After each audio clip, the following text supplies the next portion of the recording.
Prantij police station સંકુલમાં તારીખ 17મી ઓગસ્ટના રોજ બદલી થયેલ પીઆઈ એસપી કહારનો વિદાય સમારંભ તેમજ નવા વરાયેલા પીઆઈ એમડી ઉપાધ્યાયનો સન્માન સમારંભ પોલીસ કર્મીઓ દ્વારા યોજવામાં આવ્યો હતો।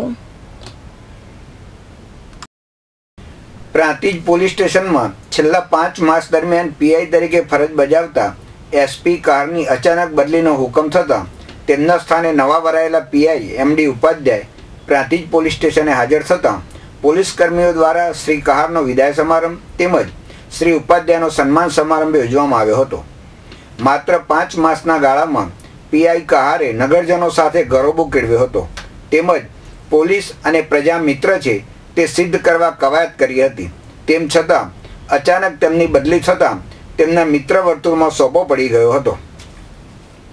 આ સમારંભની સાથે સાથે પ્રાંતિજ પોલીસ સ્ટેશનમાં પીએસઆઈ તરીકે છેલ્લા 2.5 વર્ષથી ફરજ બજાવતા આર.કે. ચૌહાણની આણંદ મુકામે બદલી થતાં પોલીસ કર્મીઓ દ્વારા તેમને પણ વિદાય આપવામાં આવી હતી।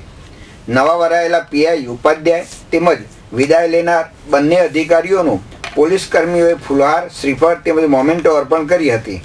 આ તબક્કે પ્રાંતિજના પત્રકાર મિત્રો ઉપસ્થિત રહ્યા હતા। પ્રાંતિજના પ્રતિનિધિ રમેશ મિસ્ત્રી સાથે રસિક સોની, સિટી ન્યૂઝ, હિંમતનગર।